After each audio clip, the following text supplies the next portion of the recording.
Morning everyone, তোমরা সবাই কেমন আছো? আমি ভালো আছি। আজকে রবিবার বা রোববার, তাই তো?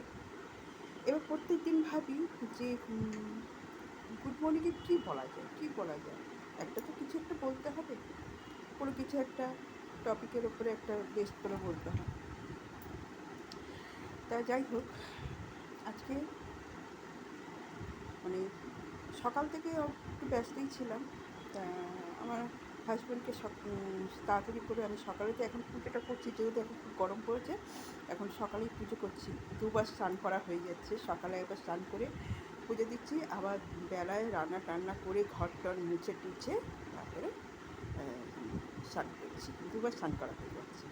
এবার কী হয় বলো তো, স্নানটা মানে রান্না টান্না করে ঘর টর মুছে স্নান টান করলে না এত ফ্রেশ লাগে, আর ঘরটাও মনে হচ্ছে যে খুব একদম মানে পরিষ্কার লাগে।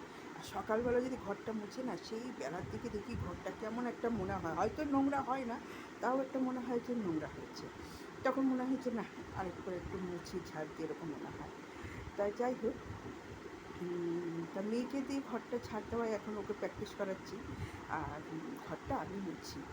তা আমার হাজবেন্ড মুছতো, তবে ও বাসনটা মেজে দেয়, আর এখন ঘরটা আমি মুছি। আমি মুছলে কি একটু সব সরিয়ে সরিয়ে সরিয়ে মুছে, আর ছেলেরা তো জানোই তো, ওরা স্মৃতির মতো সরিয়ে মুছে না, যেটুকু পারে সামনে থেকে মুছে চলে যায়। তা যাই যেটুকু করে ওইটাই যথেষ্ট, অত এ করলে তো হয় না। তা যেটুকু করে দিচ্ছে এইটাই তো, কজন করে দেয় বলো তো। আর আবার আর ছেলেরা যদি একটু ঘরে কাজ করে কি ওই যে বউ ফেলুয়া, এটা কিন্তু নয়। আমাদের বাড়িতে আমি দেখে এসে, আমি বিয়ে করে আসার পর থেকে দেখছি আমাদের বাড়ির প্রত্যেকটা ছেলেরাই মানে বউকে একটু হেল্প করে। তা সেইটা সমালোচনা করার কোনো দরকার পড়ে না। এটা বউদের সাথে একটু হেল্প করা